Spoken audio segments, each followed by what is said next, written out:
BUP কেন second টাইমারদের জন্য একটা বেস্ট চয়েস, এটা তোমরা অনেকেই জানতে চেয়েছো, তাই না? তো তোমাদেরকে দেখো, বেসিক্যালি আমি এই জিনিসটা একটু ক্লিয়ার করে বলি। প্রথমত, সেকেন্ড টাইমাররা যে জিনিসগুলো সব থেকে বেশি ফেস করে সেই কথাটা আগে একটু আমি বলি, সেই জিনিসগুলো কি আসলে। প্রথমত, সেকেন্ড টাইমাররা পুরোপুরি একটা মেন্টাল ট্রমার মধ্যে দিয়েছে। এই ট্রমা গুলো কোথা থেকে আসে? একটা হচ্ছে সোসাইটাল প্রেশার, আশেপাশের মানুষ নানাবিধ কথা বলতে থাকে তোমাকে নিয়ে। দ্বিতীয় হচ্ছে তোমার ফ্যামিলি মেম্বাররা অনেক সময় তোমার উপরে অসন্তুষ্ট থাকে বা মনক্ষুণ্ণতা প্রকাশ করে। এরপরে কি হয়, তুমি নিজে নিজের মধ্যে সাফার ফিল করো, যে আমি সাফার করতেছি, সাফারিংস ফিল করো। কিভাবে ফিল করো আমি বলি। দেখা যাচ্ছে তুমি সোশ্যাল মিডিয়া স্ক্রল করতেছো, হুট করে দেখলা যে তোমার এক ফ্রেন্ড অমুক ইউনিভার্সিটিতে চান্স পেয়ে গিয়েছে, এবং that person is sharing his emotions with you. তখন তুমি ওইটা যখন দেখো, দেখার পরে তোমার মনে হয় যে আমি কবে এই জায়গাতে পৌঁছাতে পারবো, আমি কবে পাবলিকিয়ান হতে পারবো। সো দেখা যাচ্ছে তুমি এই ট্রমার মধ্যে বেশি দিন থাকতে চাও না। তো বিউপি এই জায়গায় তোমাকে কি প্রথম ফ্যাসিলিটিস কোনটা দেয়? বিউপির ভর্তি পরীক্ষা হয় সবার আগে। অর্থাৎ তুমি যদি ঠিকঠাক মতো একটা প্রিপারেশন নিয়ে এক্সাম দিতে পারো, তো সবার আগে তুমি বিউপিতে পরীক্ষা দিবা, এবং বিউপিতে চান্স পেয়ে গেলে দেখো তুমি সবার আগে পাবলিকিয়ান হয়ে যাচ্ছ, এবং সবার আগে এই মেন্টাল প্রেশারটা তোমার দূর হয়ে যাচ্ছে, তাই না? এরপরে দেখো, এটা ফার্স্ট রিজন ছিল। দ্বিতীয়টা, সেটা হচ্ছে আমি একটু ঢাকা কেন্দ্রিক যারা পড়াশোনা করতে চায় তাদের কথা বলি। যারা আসলে অনেকেই চিন্তা করে যে না, আমি ঢাকার ভিতরে একটা জায়গায় পড়াশোনা করতে চাই। সেকেন্ড টাইমার হিসেবে ঢাকার ভিতরে at this time BUP best. সেটা যাই বলুক, আমি বিউপিয়ান, আমি বিউপিতে পড়ি বিধায় বলতেছি, নট লাইক দ্যাট।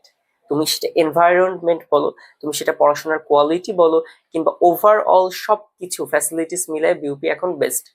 এটা স্বীকার করতে হবে, ঠিক আছে? এটা স্বীকার করতে হবে এখন। এখন এটা নিয়ে কেউ আবার এন্টি লজিক দিতে আইসো না, ওকে? এরপরে দেখো, এরপরের কথাটা হচ্ছে যে ভাইয়া, বিউপিতে চান্স পাওয়ার পরে আমার গ্রাজুয়েশন করতে কতদিন লাগবে? আমার অন্য ফ্রেন্ডের থেকে তো আমি 1 বছর পিছিয়ে গিয়েছি, যারা ফার্স্ট টাইমে চান্স পেয়েছিল। বিশ্বাস করো, যারা বিভিন্ন জায়গায় ফার্স্ট টাইমে চান্স পেয়েছে, অনেক ক্ষেত্রে দেখা যাবে ওদেরও আগে বিউপি তোমাকে গ্রাজুয়েট করে দিয়েছে। কিভাবে গ্রাজুয়েটেড করে দিয়েছে? তুমি যখন বিউপিতে চান্স পাবে, চান্স পাওয়ার পরে বিউপি যখন তোমাকে তোমার আইডি কার্ডটা প্রোভাইড করবে, তোমার আইডি কার্ডের পিছনে খুব বোল্ড করে লেখা থাকবে তোমার কবে তুমি গ্রাজুয়েশন কমপ্লিট করতেছো। বিউপি ঠিক ওই সময়ের মধ্যেই তোমাকে গ্রাজুয়েটেড করে দিবে। সো দেখা যাচ্ছে অন্য ইউনিভার্সিটিতে যারা আছে, ওরা দেখা যাচ্ছে সেশন জ্যাম বা নানাবিধ কারণে ওরা দেখা যাবে যে ওই একটা বছরও তোমার থেকে পিছিয়ে গেছে, বা ওদের সাথেই 1 বছর তুমি ওদের সাথে লস করে ফেলেছো, ঠিক আছে? বাট স্টিল দেখা যাবে ওদের সাথে তোমার গ্রাজুয়েশন কমপ্লিট হয়ে গেছে, যারা ফার্স্ট টাইমে চান্স পেয়েছিল। সো এটা কিন্তু অনেক বড় একটা অপরচুনিটি, যেটা তোমাকে সব ইউনিভার্সিটি দিবে না। সো এখানে তুমি পাবলিকে পড়তে পারতেছো without any sort of session jam, তাই না? এবং এনভায়রনমেন্ট সুন্দর, তুমি নিরাপদে থাকতে পারতেছো। সো এটা অবশ্যই তোমাদের জন্য এখন একটা কি বলবো, একটা বেস্ট চয়েসের মধ্যেই পড়ে। তাই যে যাই বলুক না কেন। আর বিশেষ করে আমি যখন বিউপিতে এসেছি 2 বছর আগে, তারও বেশি, তো দেখা যাচ্ছে তখনকার বিউপি, তখনকার এনভায়রনমেন্ট, তখনকার স্টুডেন্টদের মধ্যে এনথুসিয়াজমের বিষয়টা আর এখনকার এনথুসিয়াস্টিক পিপলের বিষয়টা টোটালি আলাদা, পুরাই ভিন্ন, টোটালি আলাদা, ঠিক আছে? সেটা তুমি এখন সোশ্যাল মিডিয়ায় অনেক হ্যান্ডেলস বা আহ, অনেকের দিকে দেখলেই বুঝতে পারবা।